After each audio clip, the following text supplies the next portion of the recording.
હું પર્સનલી વ્યક્તિગત રૂપે એવું માનું છું કે વુમન્સનો ડે ના હોય, એના વગર તો આ દુનિયામાં એક દિવસ તમારો ન હોઈ શકે. દરેક વ્યક્તિ આ જીવનમાં કોઈનો ઋણી હોય કે ના હોય, પણ એક સ્ત્રીનો ઋણી તો હોય જ.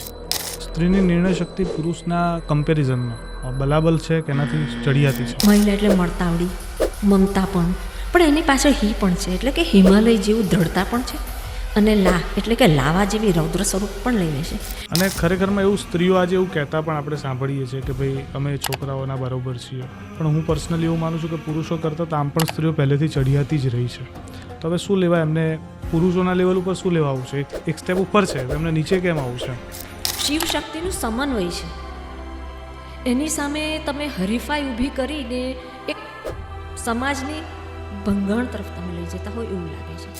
કે ભલે મારા મા બાપે મને કીધું કે તું પારકી થાપણ છે, તું બીજાના ઘરે જન તન તારી સાસુ સીધી દૂર કરી દેશે, આ બધા જ્યારે શબ્દો આવે છે ને ત્યારે સ્ત્રીના માનસ પટમાં આ બધું અંકાઈ જાય છે. એ પ્રેમને બહુ લાગણીથી બહુ મમતાથી જુએ છે. એને સહેજ પણ હર્ટ થાય ને એ સહન નથી કરી શકતી.